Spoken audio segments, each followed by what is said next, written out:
Guys मैं रौनक और आज हम पढ़ेंगे साउंड का फोर्थ पार्ट। मतलब हमारा first part, second part, third part complete है और कुछ रीज़न था उस कारण से दो क्लास नहीं हो पाई। तो दो क्लास जो नहीं हुई है वो हो सकता है कल मैं रिकवर कर दूँ क्लास, ठीक है। फोर्थ पार्ट है, साउंड वाला चैप्टर है। मैक्सिमम थ्री थ्री सिक्स और टू 8 पॉइंट्स है, ठीक है टोटल।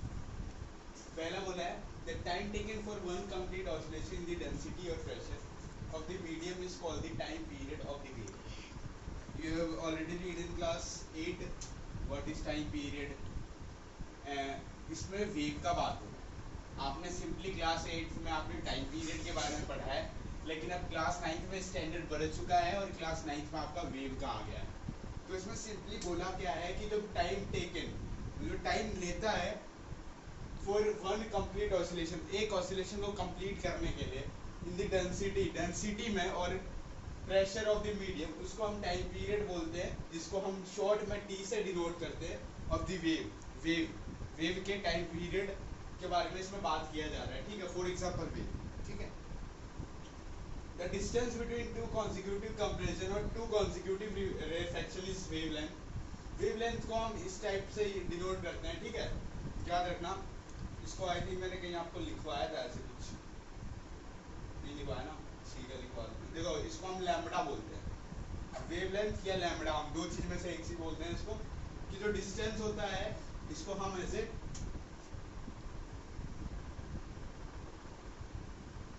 लैम्बडा बोलते हैं। आप जब क्लास 10th में आ जाओगे, साउंड चैप्टर थोड़ा और डिटेल्स में पढ़ोगे, तो आपको ये लैम्बडा वगैरह और थोड़ा हाइयर करके पढ़ाएंगे वो 10th में। तो देखो पहला बोल रहा है कि जो डिस्टेंस होता है दो कॉन्सिक्यूटिव कंप्रेशन और दो कॉन्सिक्यूटिव रेफ्रैक्शन में, उसको बोलते हैं वेवलेंथ। वेवलेंथ का साइन लैम्बडा होता है और दी वेव का ये एसआई यूनिट है, इसका मीटर एम होता है इसका एसआई यूनिट। अब फ्रीक्वेंसी आ गया, फ्रीक्वेंसी हमने पढ़ा था, टाइम पीरियड पढ़ा था, वो सब चीज है, ठीक है। देखो फ्रीक्वेंसी v और टाइम पीरियड t ये रिलेट करता है v is equal to 1/t। क्या रिलेट करता है लिखवा देता हूं,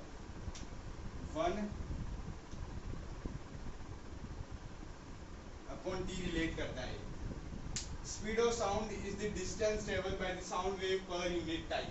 स्पीड ऑफ साउंड क्या है? स्पीड ऑफ साउंड वो चीज है कि जो डिस्टेंस ट्रेवल किया गया है बाय द साउंड वेव पर यूनिट टाइम में, उसको हम स्पीड ऑफ साउंड काउंट करेंगे।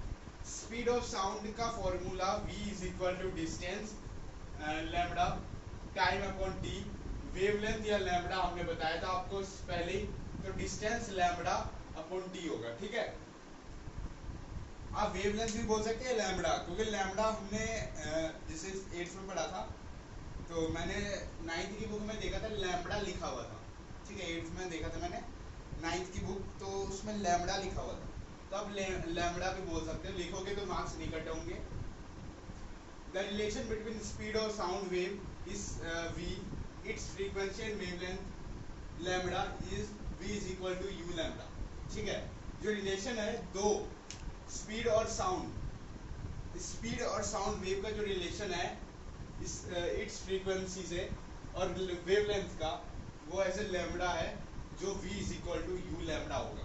क्या होगा? v is equal to u lambda. Important. Speed of sound in different media.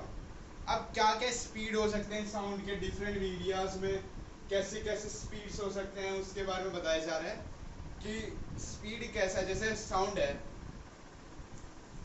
Sound कहीं से भी साउंड आ रहा है, तो उसकी जो साउंड जो ट्रेवल कर रहा है उसकी स्पीड क्या है वगैरह वगैरह।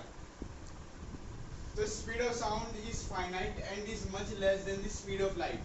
मतलब स्पीड ऑफ साउंड फाइनाइट है, ठीक है, और ये लेस देन है speed of light. Speed of light जो लाइट की स्पीड है उससे लेस देन है स्पीड ऑफ साउंड। याद रखना, ये पक्का पूछेगा।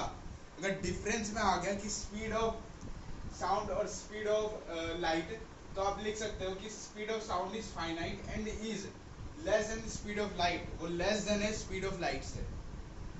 Speed of sound in solid, speed of sound in liquid, speed of sound in gases, ठीक है। तीनों स्टेट्स में होते हैं, सॉलिड में होता है, लिक्विड, गैसेस, ठीक है। The speed of sound increase with the increase in temperature. तो स्पीड ऑफ साउंड इंक्रीज तभी होता है जब उसका टेम्परेचर इंक्रीज होगा। फॉर एग्जाम्पल ये है साउंड, ध्वनि जिसको हम बोलते हैं ना सिंपली ध्वनि, ये स्पीड ऑफ ध्वनि है तो इंक्रीज हो रहा है। क्या हो रहा है? इंक्रीज हो रहा है इन टेम्परेचर। किसमें इंक्रीज हो रहा है? टेम्परेचर में इंक्रीज हो रहा है। ठीक है, तो यही बोला है। सारा टॉपिक यही था। फोर्थ पार्ट हो गया आपका। फिफ्थ पार्ट आपका कल आ जाएगा, अपलोड हो जाएगा, और फिफ्थ का पार्ट की वीडियो कल अपलोड कर दूंगा। और कुछ नहीं है ज़्यादा। फिफ्थ पार्ट या सिक्स पार्ट में ये चैप्टर ओवर हो जाएगा। फिर उसके बाद PYQ क्वेश्चन लेकर आऊँगा मैं इसके, इंपॉर्टेंट क्वेश्चन लेकर आऊँगा मैं इसके, जो PW हो गया, अलग अलग हो गया, जो मतलब करवाते हैं, जो आपको मतलब ऐसे स्कूल एग्जाम्स में हेल्प करेगा, वो सारे क्वेश्चंस मैं करवाऊँगा। ठीक है, नेक्स्ट क्लास में। तो आज के लिए